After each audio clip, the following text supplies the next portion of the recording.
Okay, good afternoon, everyone. Thank you for joining our briefing on the City of Philadelphia's response to gun violence. This briefing is for press only. If you are not a member of the media, please log out and watch today's live stream on the City of Philadelphia's Facebook page, or you can tune in at 900 AM or 96.1 FM WURD. We'll begin our briefing with remarks by Mayor Jim Kenney. Mayor, you have the floor. Thanks, Dana, and good afternoon, everyone. With back to school on everyone's mind, today we're going to discuss ways that the city and the school district will work to keep our children safe as they head back to in-person learning full-time. Joining us today are Waleska Maldonado, Chief of Prevention with the Office of Children and Families, and Kevin Bethel, Chief of School Safety with the school district. Before I turn it over to Waleska to share about our out of school time program opportunities that help keep children and youth engaged in positive, enriching activities when not in class, I want to highlight our Safe Corridors program. Safe Corridors is a volunteer program led by the School District of Philadelphia in collaboration between the district, business, and community members, and aims to provide extra supervision for students traveling to and from school. It is similar to a neighborhood watch program. Volunteers can opt to patrol routes around schools at the start and end of the school day, or to keep watch from their homes or businesses. Volunteers often work in teams, sharing information and reporting any suspicious or unusual activities. Most school districts have a Safe Corridors program, but more volunteers are always needed. We are all safer and stronger when we work together. For more information to find out how to volunteer, please call 215-686-1459. Again, that's 215-686-1459. The police department is also working with Operation Town Watch and other community groups to provide safety to our children in and around schools and to and from school. Each district captain has identified schools that need additional resources. We'll be using school resource officers to ensure increased visible presence, particularly during student arrival times and dismissals. We know that the hours after school are also critical times where students are at greater risk for unsafe behavior. This is one reason why out-of-school time programs are a priority for the city. They not only support students' academic success, but they also provide enriching activities like sports and art to help children grow and learn different skills. Families can also rest assured that their students are in a safe, positive environment after school. Finally, before I turn it over, I do want to remind community organizations that the application for our new anti-violence community expansion grants, which we announced earlier this month, remains open. We're looking to distribute this funding as soon as possible, so we encourage groups to apply for funding from this $22 million program by September 3rd deadline. The city will provide grants ranging from $100,000 to $1 million to community-based organizations that have annual operating budgets below $15 million and a proven track record working in neighborhoods vulnerable to gun violence. More information and the application is accessible on the homepage of phila.gov. So here with more on the city's efforts to fall out of school time is Waleska Maldonado, Chief of Prevention and with the Office of Children and Families. Thank you, Mayor Kenney. I'm happy to provide an update regarding the city's efforts to provide out-of-school time programming. We just wrapped a great summer in partnership with the school district. In terms of the fall, I'm pleased to announce that the Office of Children and Families is funding over 50 community organizations to provide 128 quality out-of-school time programs that will serve over 6,100 students this fall. These programs focus on providing a safe, enriching space for children and youth after school is over. Programs are designed to be both fun and supportive of the students' academic engagement.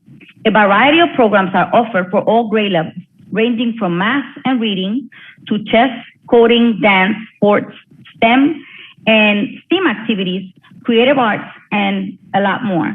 Opportunities are available through out-of-school time programs, and they can benefit a child's academic, social, and personal development. Plus, it is an important support for working parents and caregivers. And the benefits of out-of-school time go even further. We invest in out-of-school time programs because decades of research confirm that students who participate in quality out-of-school time programs are more likely to be engaged in learning, have a better school attendance, increased levels of physical activities, and are less likely to become victims of violence or be involved in a violent activity. Perhaps one of the biggest benefits is that kids, they have fun and are engaged in activities after the school day is over. This year, as in prior years, a majority of our school time programs will be located in the School District of Philadelphia schools. So we will definitely be working out of different schools within the entire Philadelphia County. However, we also have available opportunities at charter, parochial, private, and community-based locations, including recreation centers. You can find out what programs are available at Phila/OST. You click on Find Programs. We are updating this locator as program information becomes available, so please check frequently for updates. We also have programs for the little ones. We're enrolling for PHL Pre-K. So if you have a child who turns 3 or 4 by September 1st, then they are eligible to enroll in Philly Pre-K. It is free and there's no income requirements. Just call 1-844-PHL Pre-K. It's been a challenging year for all of us, but especially our students. And we're looking forward to welcoming them back to our out-of-school time programs this fall. So to that end, I'm going to now turn it over to Kevin Bethel, who is the Chief of Safety for the School District of Philadelphia. Kevin, thank you, everyone. And thank you for that. And thank you, Mr. Mayor, and everyone for the opportunity to be here and representing the school district, and more importantly, representing the Office of School Safety. And as all of you know, and the listening audience know that, our students are returning on October 31st to full instruction. And it's been a difficult 17 months, as we all know, for our young people, particularly with the increased level of violence in the city, which is proportional in impacting our students. And so part of our work really has been ongoing in our collaboration. As I see Commissioner Dales, we have been meeting and discussing regularly, the efforts underway to ensure that we are prepared for where our kids return. I think the mayor highlighted that this is a layered approach, and it really starts at the point of contact in the corridors where families and those who are volunteering. And so I can't emphasize more that when we have a city of this size and the number of streets and corridors that we have to have a community engagement to help us support our kids as they walk through that. So I encourage everyone to do that. Commissioner Dales had tasked me some time ago to really support him in a more constructive way. And one of the things we've done is develop 6 divisional meetings that we will host every meeting, where it gives the opportunity for all the principals and various stakeholders to come into that setting to discuss the issues that we're having that are impacting our kids, so we can be moving real time to address those issues as they come up. And part of that partnership is working with Townwide Integrated Services. And I see Anthony Murphy here, as well as George Mosey, and Pan, who have been really supportive in that corridor work when we've had some challenges in that corridor. And we continue to anticipate that to continue to happen. And we're also working with SEPTA as we build out, as our kids move through the corridor, making sure that collaboration and that communication is extremely robust. And as we move our kids through the system and they arrive at our school, part of our work here, and Dr. Hyde has really charged the school setting, but more importantly, the Office of School Safety, really re-envision our work. What are we going to do when our kids come back after being away 17 months, and how will we receive them in that setting?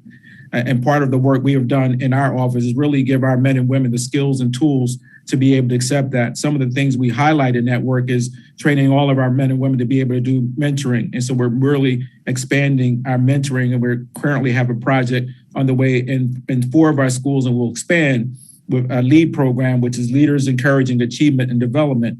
This was a mentoring program where we are mentoring young African-American boys in those school settings to ensure that we can deal with those issues around de-escalation. And we look forward, for part of our strategic partner team here, to continue that work, training our men and women around restorative work. But one of the things I really, really need to highlight is, and I have to be very thankful to Commissioner Dales and Commissioner Outlaw, is that we have a diversion program that we started back in 2014, and through the support of the DA's office at the time, George Mosey, to really divert our kids away from the criminal justice system. We used to be a system that did 1,600 kids a year And we now, in our last full year, 264 kids for 84% reduction. And so Commissioner Dales and his team has allowed the school diversion team to come into our setting and work internally in our school, which gives us to take the pressure off of the police department to continue to deploy outside while we can work internally to use those diversion and expand those. And we've also did a process of really expanding. In 44 of our schools, our high schools, we do have metal detectors, and our students do come through that setting. But part of that process was making sure that we were looking to address guns coming into our schools and all other offenses coming through. We get moved into a diversion model where students not arrested. And so we really, really are excited about the opportunity to be on this call and share the collaborations that are underway. We're planning a town hall next week, next Thursday, hopefully, and we'll announce that, where Commissioner Dales, SEPTA Chief, Anthony Murphy, and myself will really talk in more detail about the work we're doing and the collaboration we have. So again, thank you for the opportunity to speak today. And I may have misspoke on the date. Did I say August 31st? I may have said a different date. I apologize. August 31st is when our students come back to the school setting. And I now pass it off to my good friend, Commissioner Joel Dales. Thank you, Chief Bethel. I appreciate that. As we have in the past, we will continue to work with the school district, SEPTA Police, our community partners, Town Watch Integrated Services to ensure that our children remain safe in schools and while traveling to and from school. After a year of blended and sometimes entirely virtual learning, we are excited about our kids getting back into the classrooms and getting some face-to-face interactions with their peers and teachers. Before I get started on my presentation, I want to remind everyone that we are still in a recruitment drive until August 31st of this year. If you are interested in joining the Philadelphia Police Department, please visit our website at www.joinphillypd.com for more information. Also, Thursday, August 26th is Women's Equality Day. Commissioner Outlaw, Deputy Commissioner Wimberly, Deputy Commissioner Coulter, and other female police leaders from other agencies will be taking part in an event at 141 East Hunting Park Avenue. So please consider coming out to learn more about the recruitment process and how we are working towards our 30 by 30 pledge. The link to sign up is on our Twitter page at Philly Police. A few weeks back, we were discussing violent crime finally trending in the right direction. While overall, we are still seeing a decrease in violent crime. Over the last several days, there have been several shootings involving multiple victims. On Monday night, we had 3 shootings with multiple victims, including 2 juvenile siblings who were shot. Thankfully, those juveniles are going to be okay, but we did have homicides occur in 2 of those 3 shootings. Unfortunately, this violence continued from the weekend. We had 20 shooting victims, 6 of which were homicides from Friday night until the early morning hours of Monday morning. And just last night, a 15-year-old girl who was playing basketball at a rec center was shot twice in the head. Another child who was out enjoying the summer evening, playing a game, hanging out, doing what kids are supposed to do, and was shot twice in the head. There are too many people out there committing careless acts of violence like this on a regular. When will enough be enough? If anyone has any information about this shooting, please call Northwest Detectives at 215-686-3353. Or if you wish to remain anonymous, call our tip line at 215-686-TIPS. As Commissioner Outlaw mentioned before, the data shows that a small group of individuals are responsible for the majority of violent crimes that occur in our city. Therefore, we need to make sure that when these individuals are arrested, they remain behind bars. Then there needs to be real and tangible consequences. Now, I'd like to begin our presentation showing the bi-weekly shooting and homicide trends. I will then turn it over to Deputy Commissioner Ben Nash, who is the Deputy Commissioner of Investigations, and he will provide updates to several incidents that he wished to highlight. So with that, can you pull up the slides, please? Can you see that or no? My screen is a little blurry. Hold on, let me make adjustments. I can see it. Yep. Okay. I will start with the citywide homicide and shooting victim stats. Looking at the top chart, year to date as of August 15th of this year, Philadelphia had 1,448 shooting victims, and out of the 1,448, 337 were homicides. In comparison to last year, homicides are up 26%, 337 this year versus 268 last year.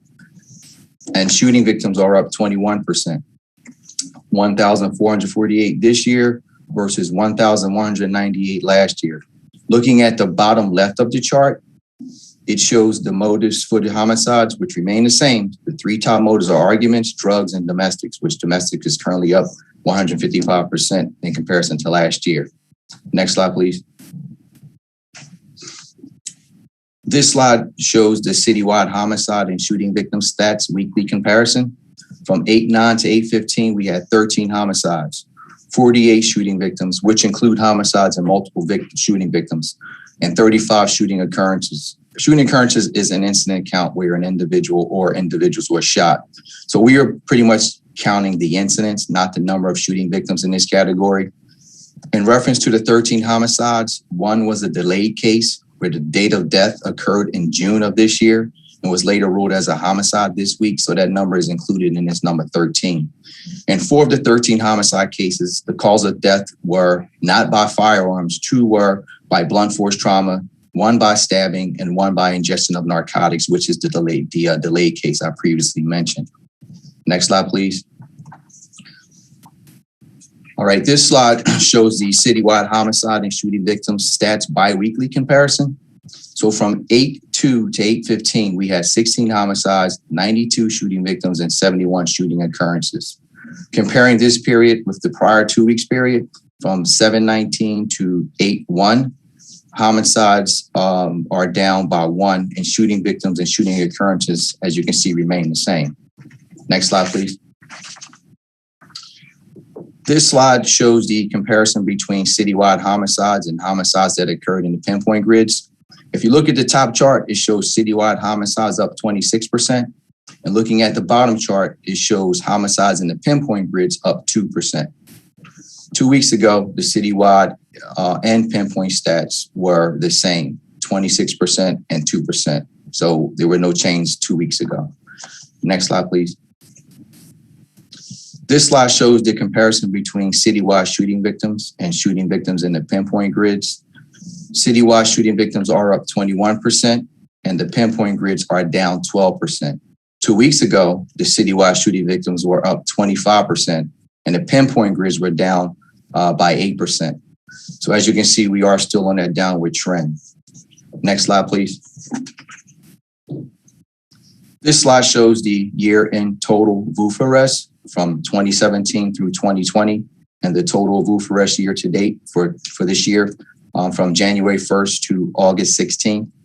VUFA is an acronym for Violation of Uniforms Firearms Act. So when you hear me mention VUFA, I'm basically talking about the person was arrested for illegally possessing a firearm. So in 2020, we reached an all-time high for VUFA arrests that totaled 2,324. And so far this year, we have made 1,703 VUFA arrests. I would like to point out that this time last year, we had 1,057 VUFA arrests, which is a 61% increase when compared to the year-to-date total. Next slide, please. This slide shows the comparison between shooting victims and VUFA arrests year-to-date from January 1st to August 17th.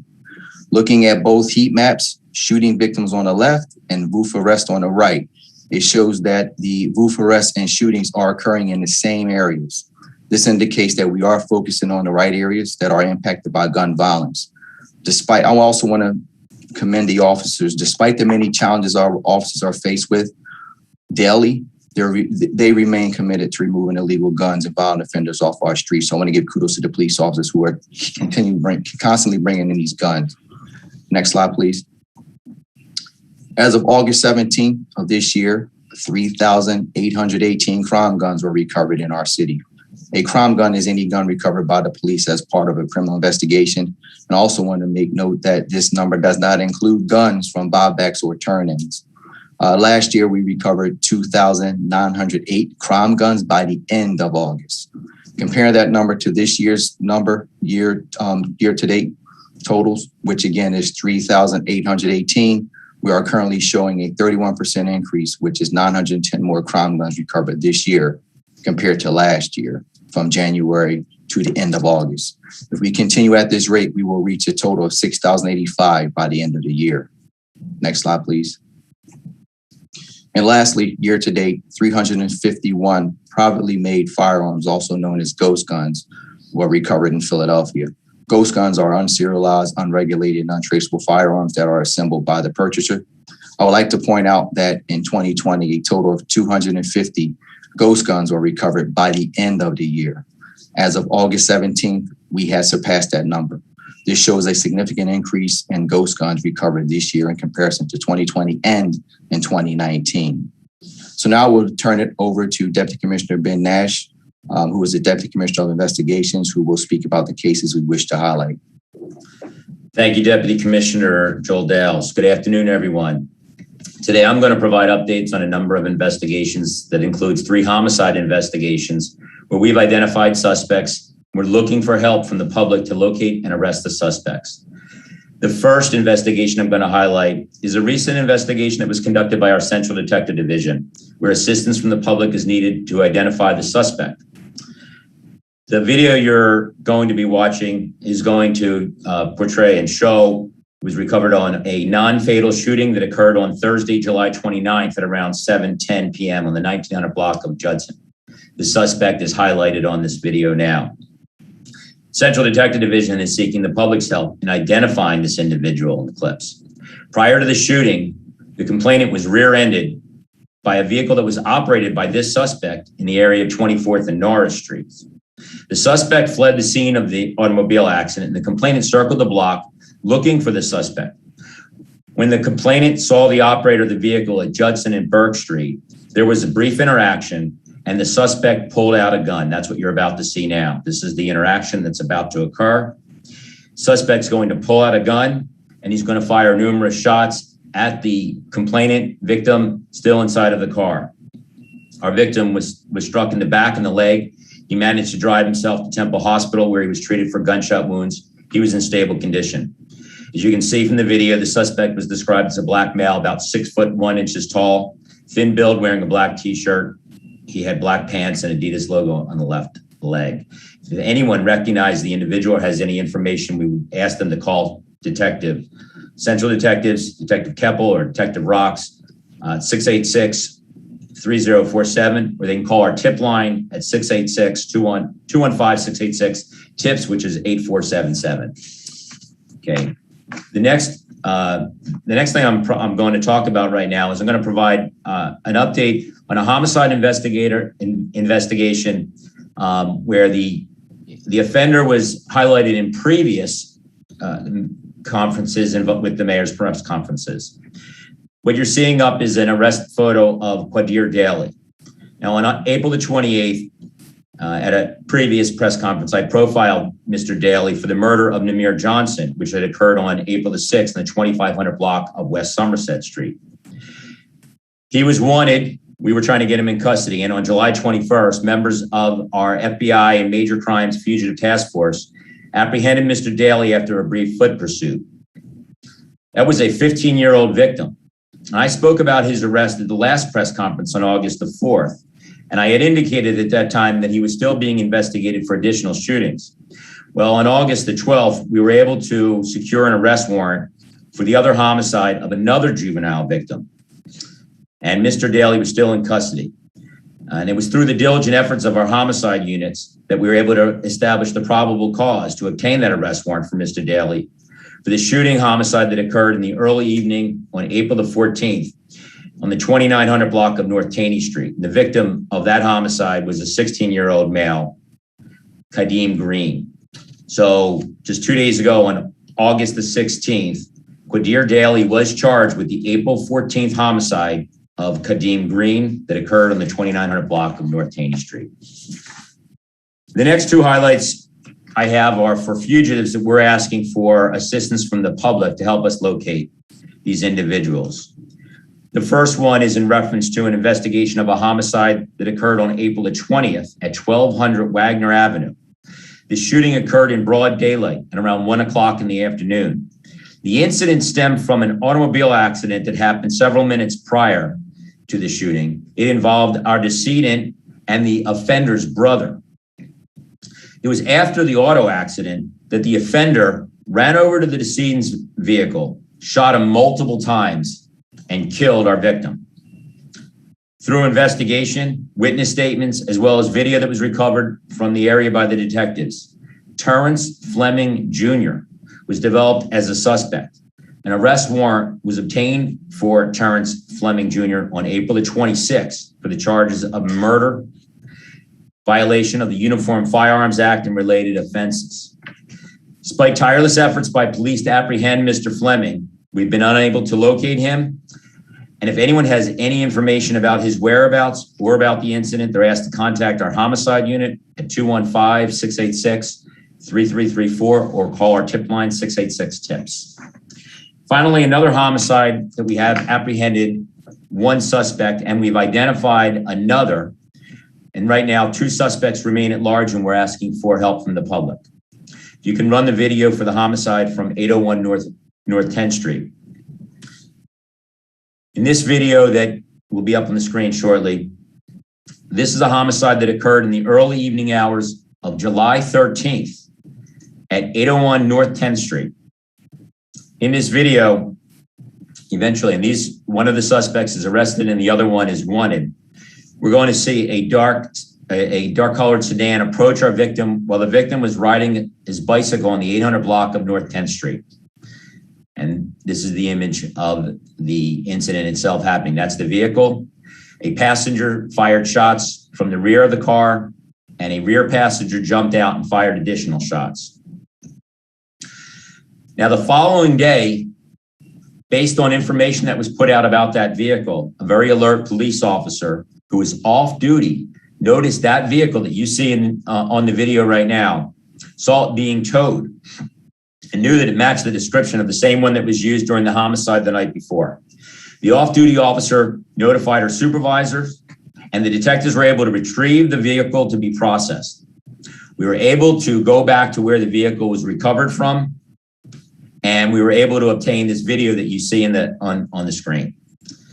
So what you just saw, all 3 of the offenders were exiting the vehicle. We were able to identify 2 of the offenders. The one that's in custody is Yassine Smith. He's 19 years old. He's in custody. The second one that was up on the screen is Nishi Johnson. He's 18 years old. We have an active arrest warrant for this murder, and Mr. Johnson remains at large. We are still seeking to identify the third male that was involved in this incident.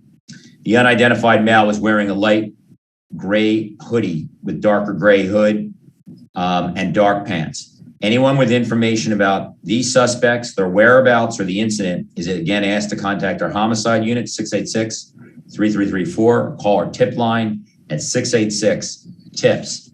And as always, if anyone has any information about any homicides or any incident, we do ask them to contact our tip line. And with that, I'm going to turn it back over to Dina from the mayor's office. Thank you. Thank you. We're going to now move on to Q&A for members of the press. Because of limited time, only one representative from each media outlet is permitted to ask questions. Reporters are asked to limit their questions to 3 or fewer. We're going to limit topics in the first round to questions related to these presentations. And if there's time for a second round, we'll open them up to other topics. We also have Armando joining us for Spanish interpretation if needed.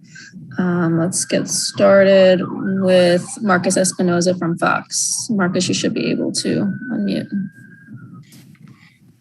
Okay, thank you. Just a quick question of, as mentioned earlier for the police department, the 15-year-old that was shot twice in the head. At the scene today, detectives and homicide detectives were there, canvassing, doing their job, and plenty of security cameras on that area. Is there an update on that case that you can provide?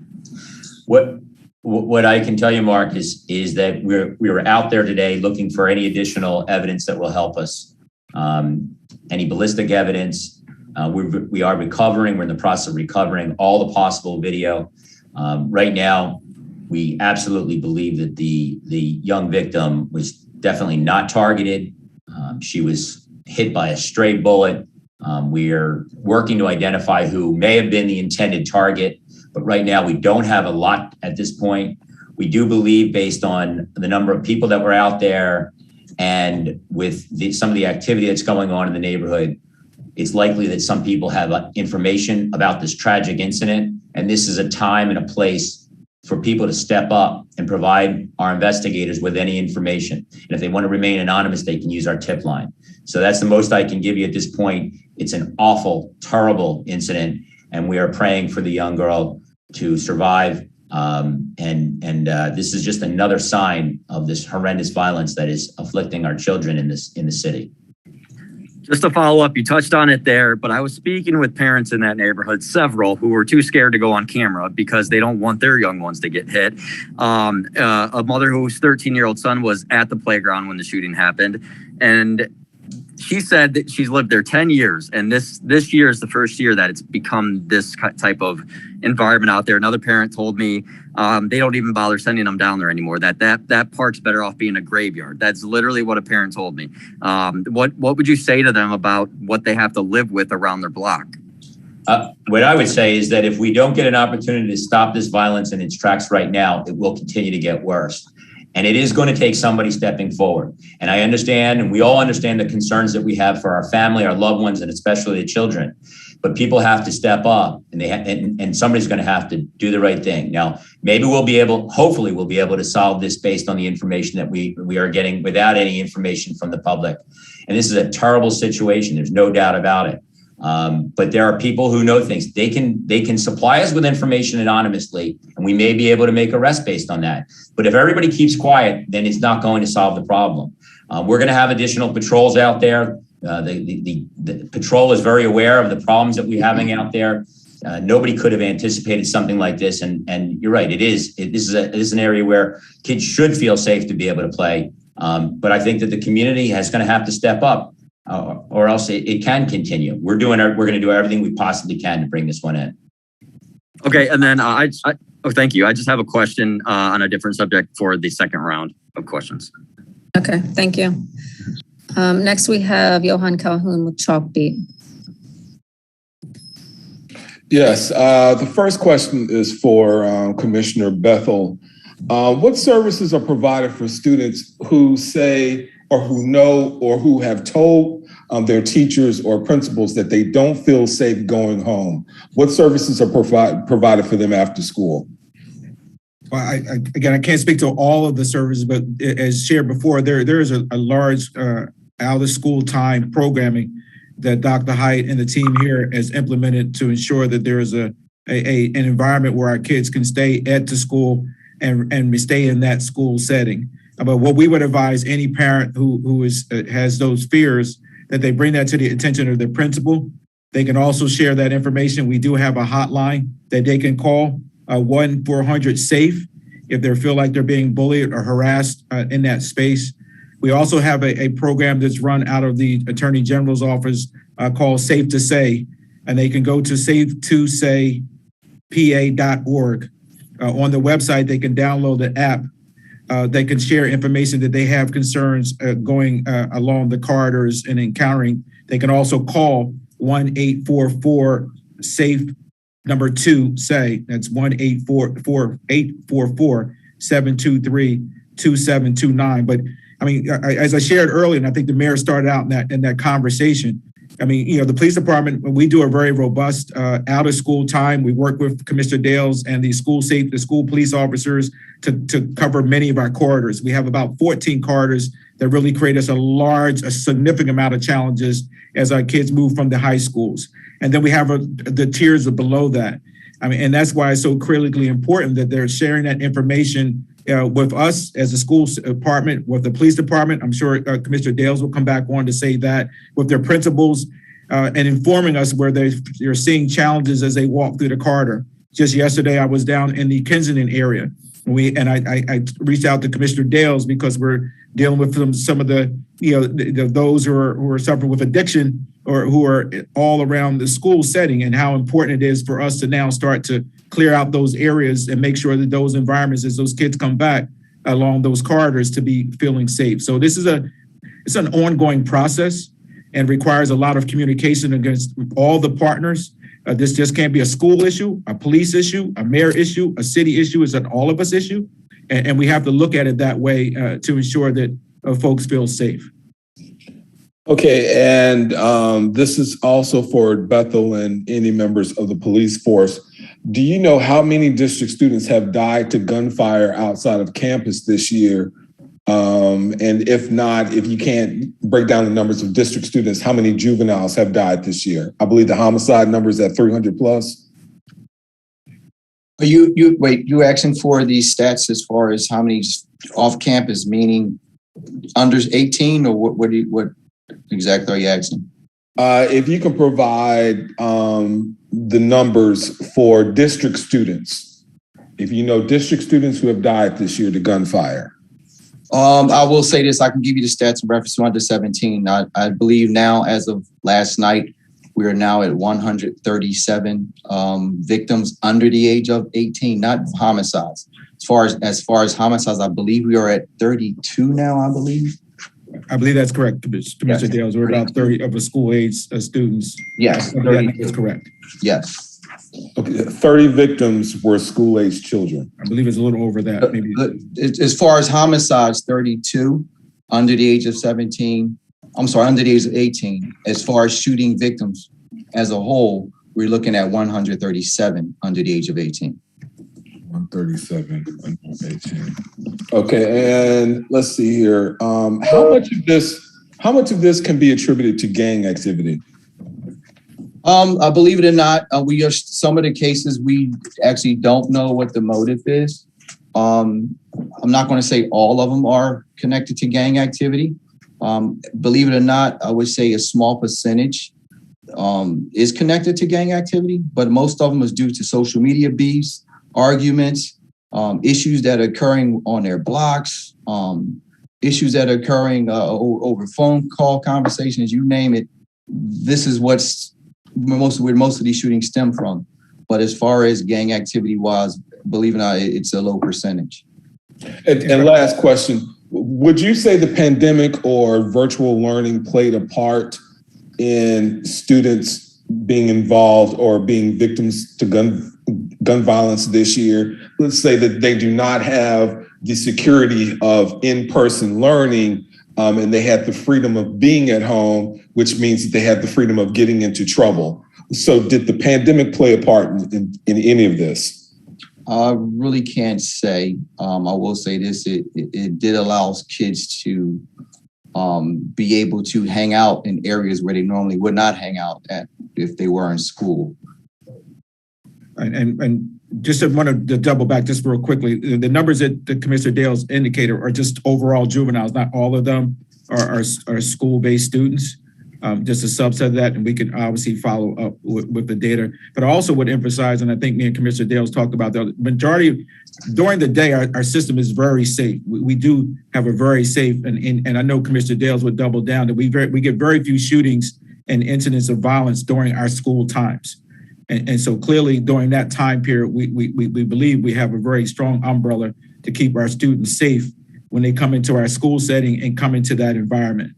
Whether there's a cross correlation between, the pandemic and what's happening now with our young people, clearly that's going to be something that's going to be studied as things move forward. But we can't make a direct correlation with that from our side at this point. One thing we do know, school is important.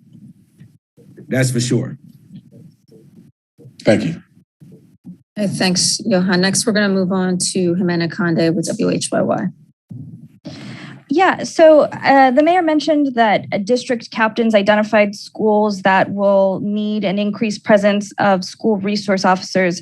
Do we know how many of these schools have been identified? Which ones will be getting the help? And how do you reconcile, what you see as the need to have school resource officers more visible, given last year's calls to get school safety officers out of schools?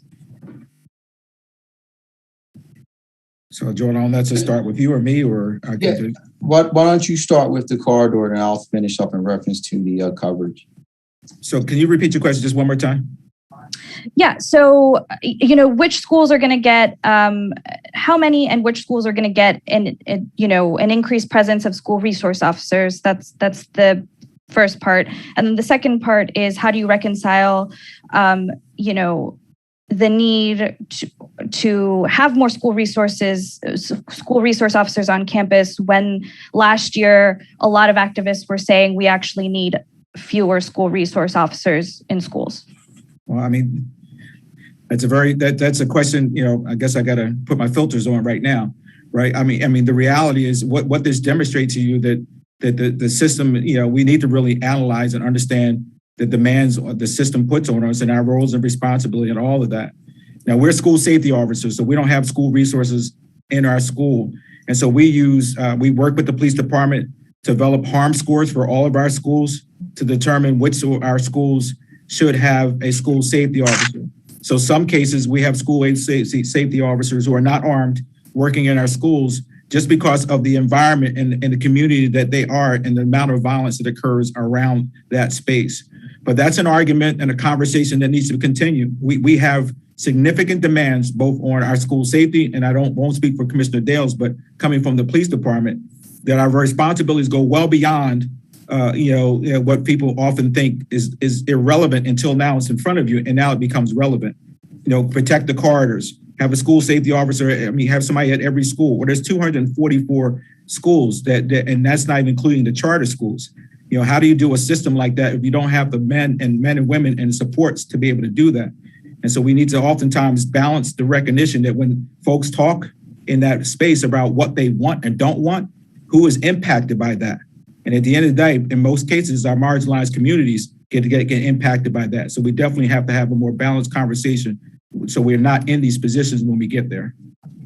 Yep, and just to add on to that, so in reference to your question, as far as the captains identifying these schools, most of the schools that the captains identify are schools where they had a history of violence in the past. Then we would coordinate with the principals, the deans, the school security team, and we would pretty much make sure that we are present during school, after school, and before school. And what's most important is if they anticipate any problems or issues that may arise, it's important for them to contact us. So if we need to increase our presence, we would do so. I do know that we are working on setting up the boundaries for safe corridors around certain schools throughout the city. We are prepared to ensure that we have police officers assigned to those corridors. As Chief Bethel just mentioned, we have a lot of schools. So don't expect to have police officers posted at each school, but we will have police officers assigned to corridors where there has been high levels of violence, whether gun violence or fights, things of that nature. Schools that do not have safe corridors, we have police service areas where police officers are assigned to those zones, which we call them sectors. They will make periodic checks around these schools within these safe corridors. So that's where we stand in reference to protecting the corridors moving forward. We have been doing this in the past. We have been successful with that. But the key is the most important part of assigning officers and deploying officers is based on the information that the schools give us. If they don't tell us what's going on, they wait until after the incident occurred, it's too late. They have to let us know. There's been many times where you have a school where we never experienced problems before in the past, but an issue arose in the neighborhoods that spilled into the schools. So they reached out to the police department. We were able to deploy officers in places where they needed to be. We increased our presence in those zones around the school, and I believe we prevented a shooting from occurring. So that's why it's important for the principals, the deans, the teachers to give us whatever information they have about what's happening in their schools. And if they have information that's going on outside of school, share that with us. And that's why it's important too that Chief Bethel mentioned that we're going to meet every month with commanders within all 6 divisions throughout the city to talk about what's happening within the schools as well as what's happening outside the schools. Because again, I can't stress enough, an issue can occur in a neighborhood, and if that's not rectified, they can bring that issue into the schools and vice versa. If an issue sparks within the school, it can pour out into the streets, back in the neighborhood. So it's important to communicate and keep us updated with every bit of information they can give us. And can you say, X number of officers are being tapped into this effort? Like they'll be around like during early morning school hours, after school hours, or is that not finalized yet? So within the safe corridors, you can have officers assigned to those zones while school's in session, before school starts and after school. If it's out, again, like I mentioned, if it's outside school, if it's a school without a safe corridor established, and if they tell us that there's going to be issues, we will make sure we increase our presence around that school.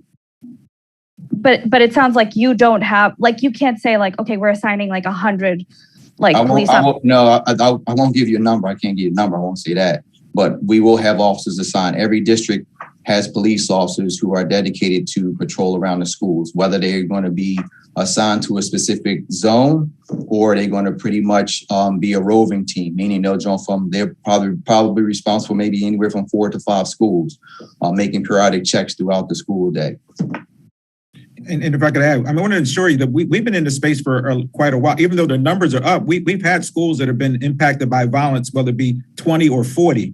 And so Commissioner Dales and the police department and SEPTA, Child Watch Integrated, all of us, PAN, who are supporters, all of us have been working together every year in our corridors every day. And we're constantly talking. So this is not a new process for us. I know we got to do a better job probably of giving you the minutiae and the details, but we've been in this space for a long time, managing our corridors. And though we have challenges, we have been successful year after year. So this isn't like an increase of police officers is what you're saying? No, only time it's going to be an increase if we get information that there's going to be a problem within after school, before school, or during school, then we will increase our presence if necessary. No.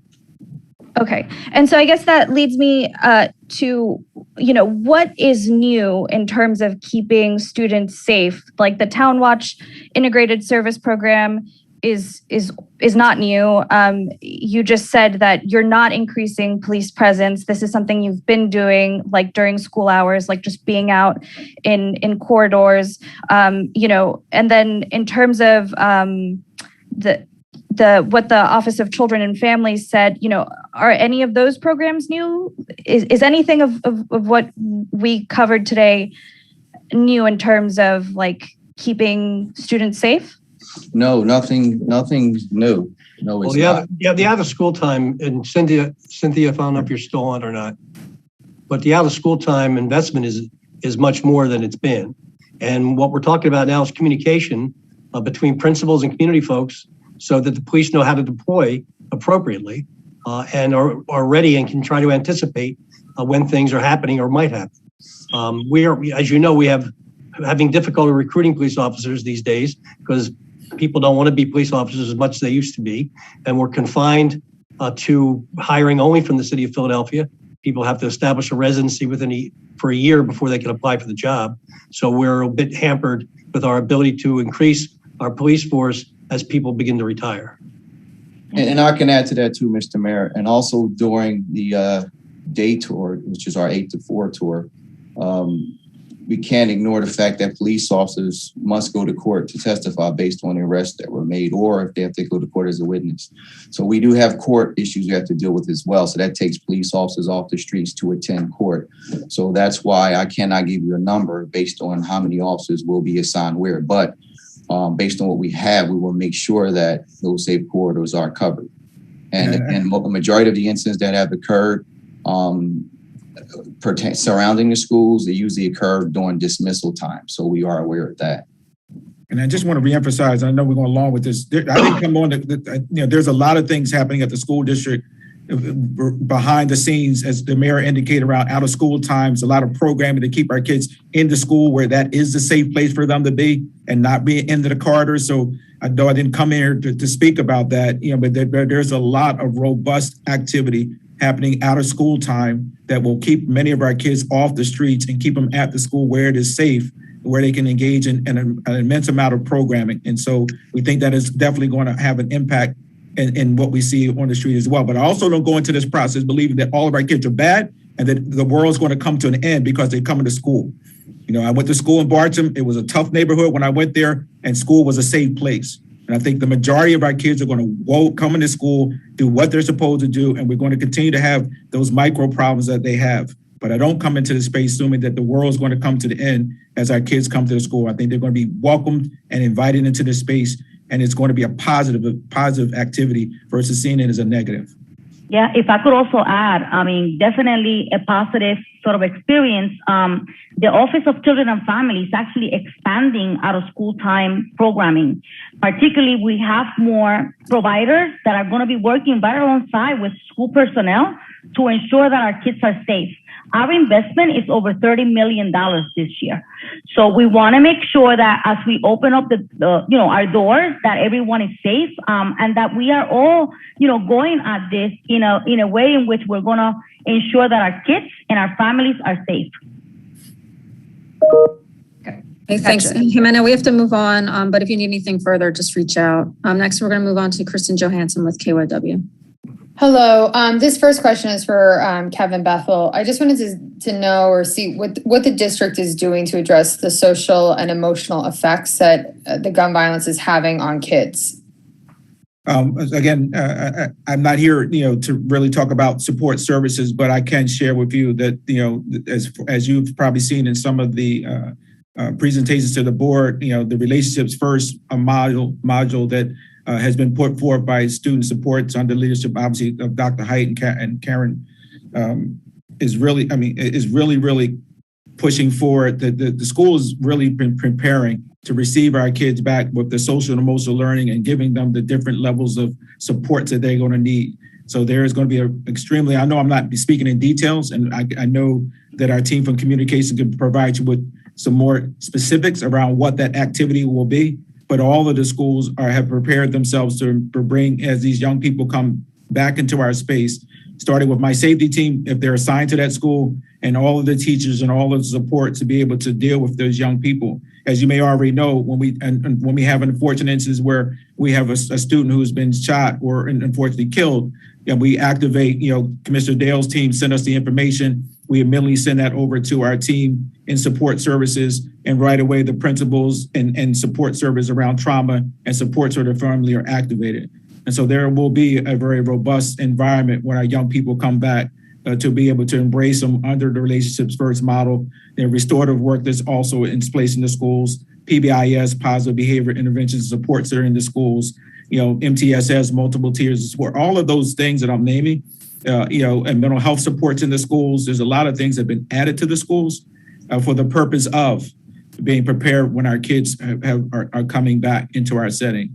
And I know I'm maybe not doing a phenomenal job because I'm not an educator, but I sit in the rooms and I listen, and I can tell you that the executive team and Dr. Height have really pushed us as a team to make sure that our leadership, our principals, and all of us are prepared for our kids coming back into the setting, because we know they've been away from 18 months. Some of them have lived with the monster all that time, and God knows how they're going to manifest themselves in the school. And if we're not prepared for that, then we should, as sure as hell should be. So we're really working hard here to make sure that we create an environment that's safe for our kids and be able to welcome them back into our space. And my other question is for either Nash or Dales. It doesn't matter. But do you have an update for yesterday's shooting of the 18? Or I guess, yeah. I'm trying to remember what day it is. Monday night. I'm sorry, for the 18-year-old. The only job. Yes. From the shopping center. There's not a lot at this point. I have, unfortunately, the update on that. We think that individual was targeted. The car was targeted. We're still working on retrieving video, trying to get anything and develop any information. But right now, again, this is another one where we don't have a lot. We could use help from the public. And is the 19-year-old still in critical condition? Yes. Okay. The 19-year-old, I did get information. The 19-year-old is improving. So we hope that she will survive at this point. That's where we are. Okay. And if we do a second round of questions, I'll save my last one. Okay. Thank you. Next, we have Saj Purple Blackwell. Good afternoon. I don't know if you can hear me. Yep, we can. All right. So my question is definitely for any of the police officers on the line. You said that the young lady was shot at the rec center. Now, we've been talking for weeks now in regards to the uptick in supposed surveillance and patrolling at our rec centers. how is it that this young lady got shot at our rec centers when we're supposed to be doing some, over patrolling in these areas? So like I told you before, there are many rec centers. We cannot have a police officer's position at every rec center. But if we anticipate there's going to be a problem, that's when we will increase our patrol at those locations. This rec center in particular, according to the captain, has not been any issues at this rec center. However, I did check to see how many times that place was checked. They were consistent with making periodic checks at this rec center, where I told you that officers are to get out their cars and sign a patrol log, in which they did. They were signing that log faithfully at that rec center. Unfortunately, when the shooting occurred, the rec center operated. Now, again, this is during operational hours. The hours of operation is from 9 a.m. to 9 p.m. The shooting occurred about, I think it was 8:54 p.m., where the rec center was closed. So the officers are still checking the rec centers. Rec centers where we anticipate or we experienced problems in the past, we have officers actually stationary there at those type of rec centers. But this particular rec center where the shooting occurred, this was not on our radar, but it was still being checked. Thank you very much. And then my follow-up question would be, again, kind of piggybacking off of an earlier reporter. If we have over 6,000 police officers who are currently actively employed and engaged, and we only have 200 some odd schools, why isn't there, or will we yet see an actual plan of how many police we have, how many town watch we have, how many PAN people are actually on these safe corridors? Because we are this has been an unprecedented moment in time. So the shootings and killings are unprecedented, and they're happening by teenagers who are school age. So we know that from the hood to the school, there's about to be, and can be, and hopefully not, but a problem. So why are we not being prepared for this unprecedented moment where kids are about to go back to school with all these hood beefs that led to a 15-year-old getting shot twice in the head? So we are prepared for, like I mentioned, we're identifying locations. We're making adjustments in reference to the boundaries of certain corridors. You mentioned the number of police officers we have. The numbers are not the same as it was 2-3 years ago. The numbers are a lot less. So we're working with what we have at this point. And again, I'm just being candid with you. During a day work tour, officers, they have to attend court, okay, to make sure that these violent criminals remain behind bars by going to court to testify. So I'm just being candid. So we don't have a lot of officers as you think we have. But with what we have, we are doing our best as far as trying to protect our children. That's priority for me. I have children, and I look at these kids as my kids as well, and that's a priority for me. So rest assured that if folks share information with us, let us know exactly what's happening, we will address it. We will take action. And that's the problem. A lot of folks don't want to tell us what's going on until it's too late. That's exactly what's going on throughout our city. I wish that people would come forward, give us a little bit of information. But the complication in trying to deploy people is that when someone has a gun and they are intent on finding someone to shoot and they have an intended target, and that opportunity arises at a particular time, that's when they shoot. And they shoot indiscriminately, as we've seen with this young lady who is in critical condition, that they don't care where they're shooting or how many shots they're firing.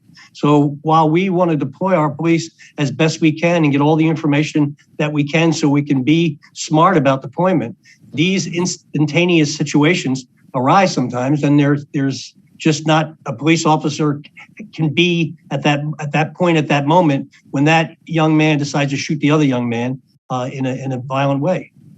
Right, and just as a mother of a senior going to high school, I know that there's a stop not snitching culture. I know that there is, all these things that are, that people don't want to go to the police. But since we know that, and there is an increase, I'm just saying, is there a way to come up with to culminate a plan of numbers? If I would feel safe if I knew that, these 5 officers are doing this in this corridor, and these town watch and these PAN are doing this in this area, and that is protecting our kids at these 249 schools. Hopefully we have, 249 officers that are available to do this type of patrol and surveillance. And that would conclude my question. So I don't want you to end on that note, not thinking that we're not out there trying to patrol these schools. So like I mentioned before, there are schools where they may not have a safe corridor established. There are schools throughout the city, all schools throughout the city, we have officers assigned to those zones. And within those zones, that's part of their patrol, is to pretty much make periodic checks around these schools. But within areas where we anticipate problems, we have problems in the past, where we receive information that there may be problems moving forward, then yes, we definitely increase patrol within those zones. But on schools, on average schools where you don't anticipate problems, even though we don't have problems there, we still make periodic checks around those schools. Thank you. Mm-hmm. Thank you. Next, we have Natasha Brown with CBS 3.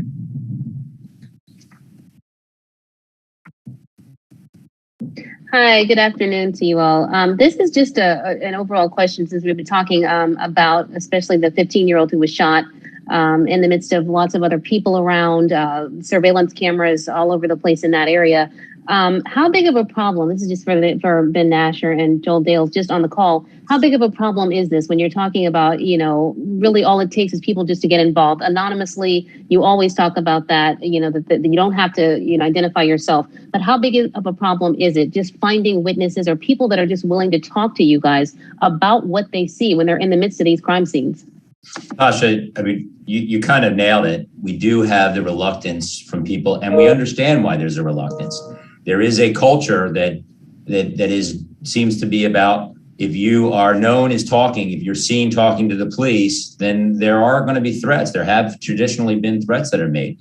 We have programs that are in place to help people. If they won't talk to us initially while we're out there investigating the original incident, they can contact us, whether it's anonymously or at least by phone, and say, look, I can't come in, I can't be seen talking to you, but I have information that can help you in the investigation.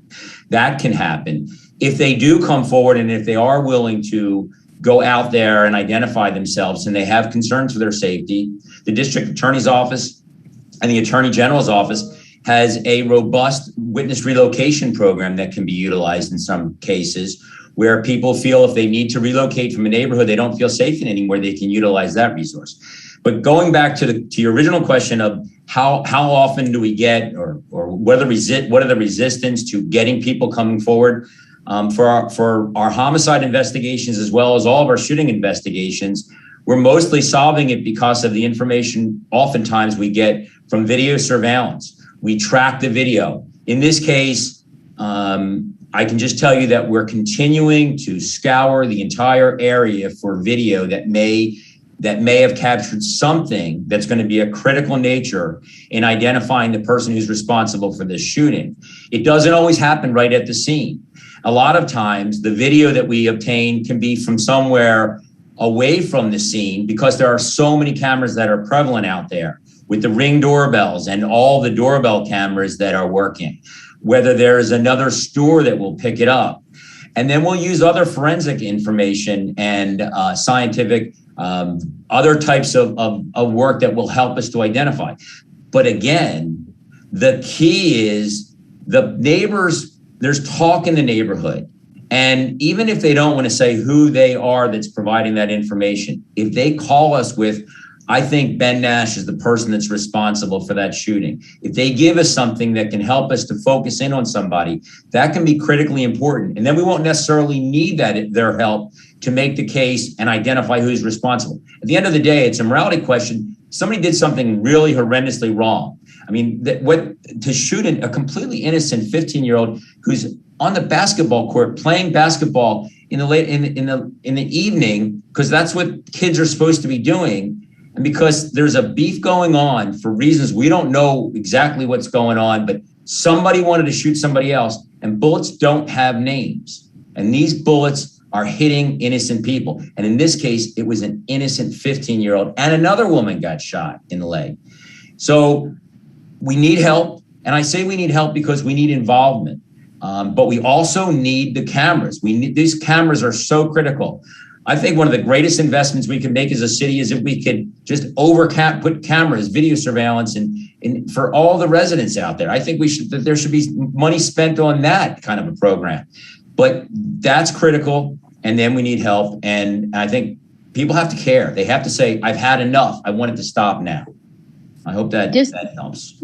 No, that was really good. And one last thing, just so I know, I know you guys are still getting information about this case. Do you have anyone at this point? Do you have anybody who's kind of stepped forward at this point just to say, here's what I know? Well, I'm not able to share where we are on that. I can just tell you that we don't have a lot of information at this point. It's still relatively fresh. It just happened last night. It will take time. The development of the video takes a while to go and try to call everything. But there's never too late for somebody to come forward with information. And oftentimes it won't happen right after the incident occurs. It may take a day or two, and a lot of publicity is being generated. A lot of notoriety is being generated about this most recent tragic incident. So somebody might get a case of saying, you know what, I've had enough. And that person may have heard it from a child or from a neighbor. And that's the kind of information that can be helpful. Hey, I heard about, and then they tell us. We just need people to step forward, because the really sad thing is sometimes these types of incidents lead to other incidents, and then it becomes just a terrible cycle of violence. And this one's got to stop now. Thanks. Okay. Thank you so much. I appreciate it. Okay, thanks, Natasha. Next, we have Brian Mendoza with Telemundo.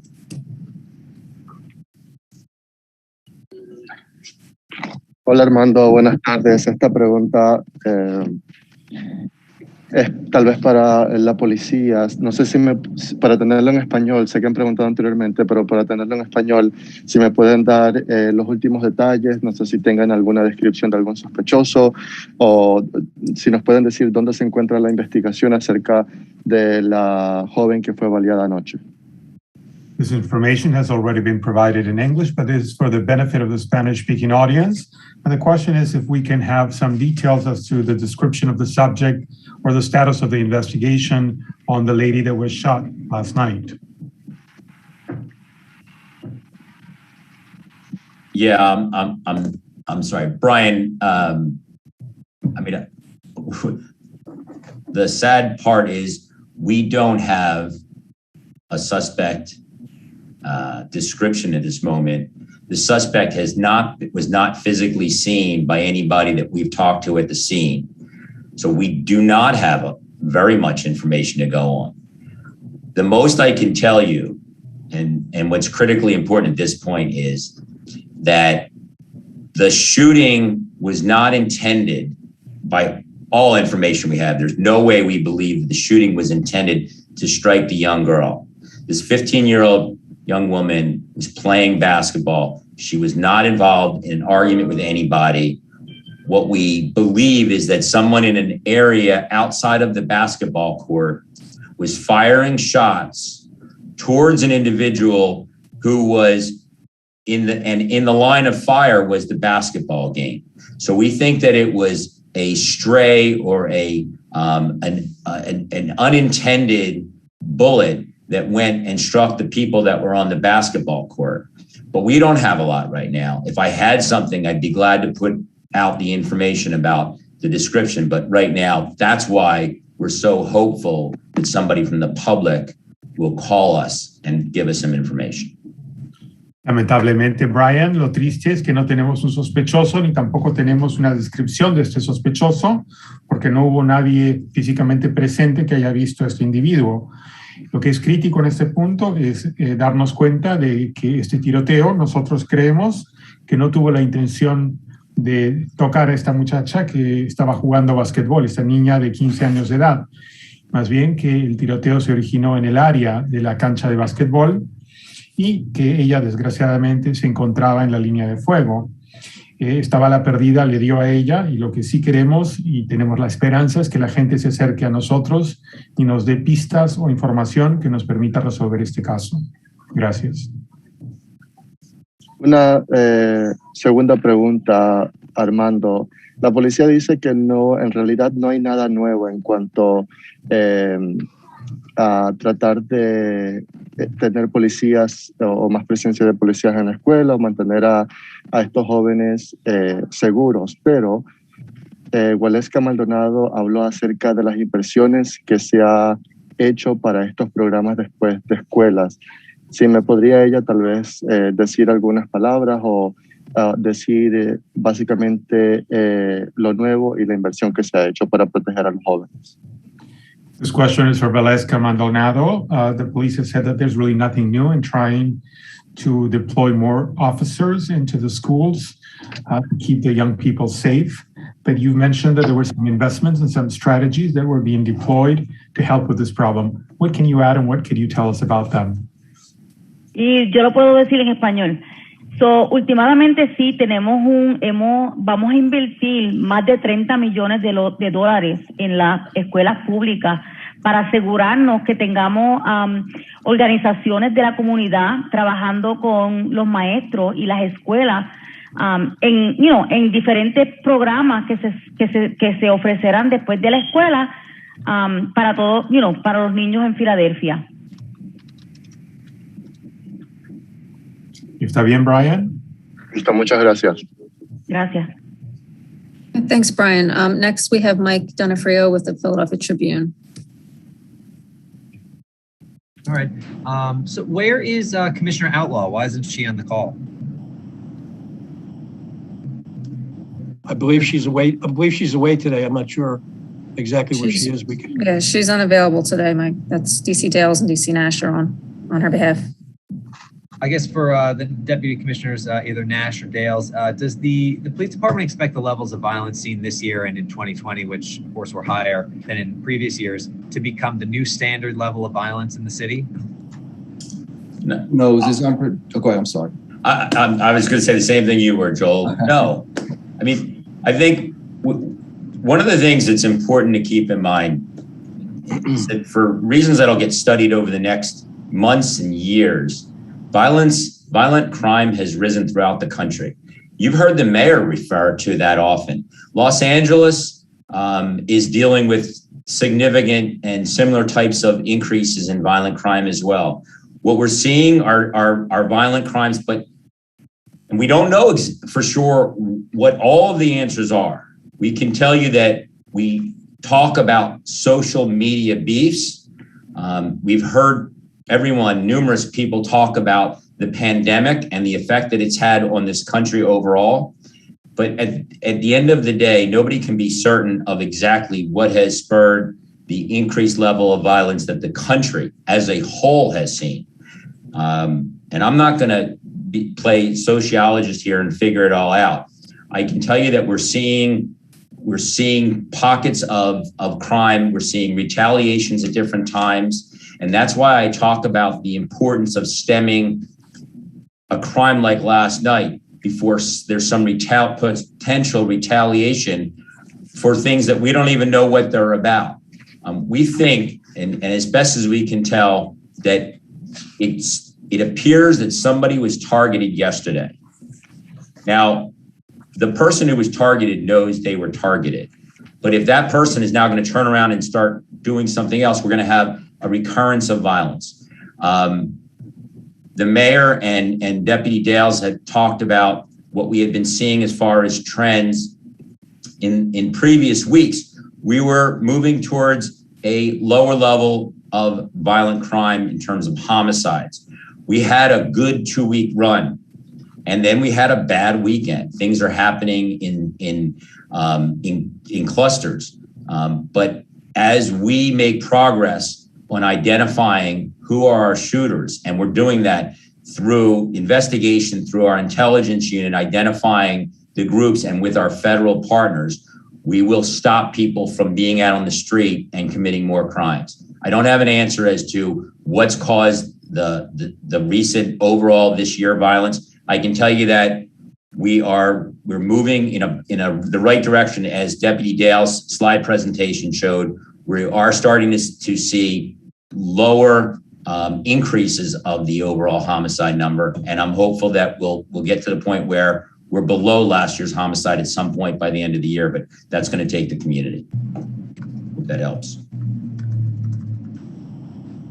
Yeah, thank you. All right, thanks, Mike. Next, we're going to move on to Mensa Dean with the Philadelphia Inquirer. Thank you. Good afternoon, everybody. My first question is for the Deputy Commissioner and the Captain Nash. Could you tell me the current clearance rate for homicides this year? I can tell you that our Our homicide clearance at the moment is around 43%. But I can also tell you that we have we have a number of homicides that occurred in this year alone that have been cleared by an investigation, but we've not made an arrest. And that is exactly why, Mr. Dean, a lot of the times on these press conferences for the mayor that I'm talking about, when we have a fugitive for a homicide. We've cleared it by investigation, but it's not counting as a clearance until we arrest that individual. Okay, so 43%. What are the factors that are keeping that number at 43% and not higher, 53, 63% higher? You know, I can just tell you that there are numerous challenges to clearing any violent crime. In some cases, it's a lack of information that we're not getting. In some cases, we get reluctance from witnesses who are present and we know are present and providing us with the information. But I can tell you that while we really wish and the entire country wants to be at a certain level, we are working diligently, nonstop to identify all the offenders for every one of the shootings and homicides that we have. And we're hopeful that we'll get it closer to what is a more respectable 50%. But as I said, in terms of cleared by investigation, we're close to that, but we just haven't been able to arrest some people because they're fugitives. Mayor Kinney, given the fact that we're on our pace to have the most homicides ever in this city, which would surpass 500, there are some people who have started to say the police need help, and they're looking towards the National Guard and asking that you ask Governor Wolf to bring in the National Guard to deploy to some of these hotspot or pinpoint areas where you know the crime is, given the fact that you all say 2% of 80% or so of the crimes are committed by 2% of the population. So the National Guard. Let me just craft my question. So given the fact that you all seem to know where the criminals are and where they're committing the crimes, what do you say to people who say it's time to bring in the National Guard to deploy them to these places where our people are being killed in record numbers? The National Guard is traditionally not a urban policing police department. We use the National Guard in the civil unrest period to secure areas that needed to be secured from looting and burning, and it freed up the police to do other things. But to send in, a National Guard and a troop carrier into a neighborhood in Philadelphia, to me, is not respectful to that neighborhood, number one. Number two, they are not capable or trained to do urban policing or do policing of any kind. They are there to be a presence and secure facilities during times of civil unrest or in times of disasters from hurricanes, floods, those kinds of things. So we don't think that would be an effective tool to bring in uniformed, camouflaged, rifle carrying people in helmets to address this problem, because they're not trained to address this problem. That your police are trained to address the problem, and they're doing it they're trying to do it every single day. The problem is that even though we know, for example, where some of the shooting and violence is coming from, they're getting up situations where a guy who hangs out in the Northwest winds up shooting someone in the Southwest or in West Philadelphia. So I mean, it is very difficult. It's very complicated. We're doing our level best. And the other issue, frankly, and no one wants to hear it, but I'll say it again, the availability and access to guns in this country and in this state and city is ridiculous. If you look at the number of guns we've taken off the street to date this year, is twice as many as we've taken off last year, or on pace to be that. And those guns seemingly are replaced. Commissioner Bethel had indicated when he was a kid, growing up in high school was a tough neighborhood and things were difficult. But the one thing that either he or I could not get very quickly is a firearm. And these young people seem to have the ability to get firearms, easily. Where we could have federal and where we do get federal help is through the FBI and the ATF, so we can try to figure out the route and passage of these weapons into our communities and lock up the people who are actually making the money and selling guns to folks, including ghost guns. Thank you. Okay, thank you. And we are tight on time, so Denise Clay Murray is going to be our final question. If you have questions for a second round, feel free to contact the press office. Denise, you're up. Yes, I actually had one question that I wanted to direct to Commissioner Dales, Commissioner Nash, and Mayor Kenny. Commissioner Nash has said more than once that what needs to happen to bring, some of the people who are doing these shootings to justice is for the community to step up and speak out.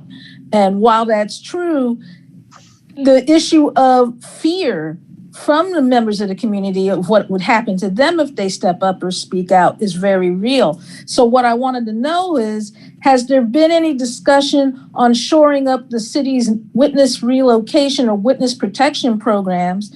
And if so, has that been communicated to people in these neighborhoods so that they know that if they do testify, if they do speak out, that they're not going to be left hanging? Well, the one level of cooperation that we really need doesn't cost anything when it comes to relocation or witness protection, and that's anonymous tips. If you know who that young guy was that pulled that trigger, that hit that young lady in the head, and you get on the phone with us and tell us, I know who that guy was, I'm not going to testify against him, but here's his name. That doesn't put anybody in harm's way and gives us at least the opportunity to go after that person, try to get other physical evidence, try to find the gun that he used to shoot the girl with, and make the arrest that way. So we're not asking people to stand up in court. We're just asking people to get on the phone and whisper some information about who they saw do what, and we'll take it from there. So I think that the Attorney General's office has a pretty robust relocation ability, and so does the DA. But we're on this first basic level. What we're asking for is an anonymous phone call. And Denise, let me add to what the mayor said, and he's spot on. Anonymity can go a long way. It can help us in the right direction. And then as far as the relocation program, it doesn't have to wait until somebody is going to court and having to speak up. It can start at the beginning of the time when they are a witness or when they provide information. Especially if somebody is a victim, if they have information that can be helpful, we can work with the DA's office and get them relocated right away if they feel that they need to move out of the neighborhood. But if they have concerns and they feel like if they were to provide information that they would then have safety concerns, we'll work with them. And I'm sure that the DA's office would help to get them relocated. We do need help because we need the information, and there's only so much that an investigation can do without it. Cameras are critical, but it's going to be cameras, forensics, or people. And so that's why I keep on talking about how important it is for the community to get involved and to get outraged. And let me just add to that. We're talking about now after a crime has been committed. Let's talk about before crime is committed. We have folks in the community know who's beefing with who, and they know that it can escalate into gun violence. And there's been many incidents where folks came forward after the fact, says, yeah, they were beefing with one another the other day and such threatened to shoot him. Okay, why don't you call us at that point? Let us get involved. So if you know folks are feuding or beefing with one another, let us know in advance before the incident actually happens. Then there was another incident where you had a person who was threatening to come back with the gun. Did they call the police? No. They waited until after the shooting occurred. Then they says, yeah, he said he was come back with the gun. And he shows up and shoots such and such. So this is why it's important for people in the community to let us know exactly what's happening. It's stuff like that giving us a heads up. We won't have to use you for court if you can help us to prevent the shooting from occurring. But it's very important. I understand what you're saying. Listen. I always put myself in other people's shoes, and I can imagine living in a community where where gun violence is high, and I have a family. Oh yeah, I would be afraid to come forward and give the police information if I can't trust the system saying, okay, is this person going to get out? Is this person going to get back out on the street and come after me now because I came forward? I truly understand that. Trust me when I tell you. But at some point we have to really step back and say, all right, as a community, as a group, let's come together. If we have to give information anonymously, let's do that. Let's do that. We have to come forward. And you have to give us information. Let us know what's going on, and we will take action. I guarantee that we will take action. If it gives us information that something might escalate into gun violence, we will take action before it gets to that point. Okay, thank you. Okay, thank you, Denise. And thank you, everyone. That will actually conclude today's briefing. We'll reconvene in 2 weeks on Wednesday, September 1st. Take care. All right.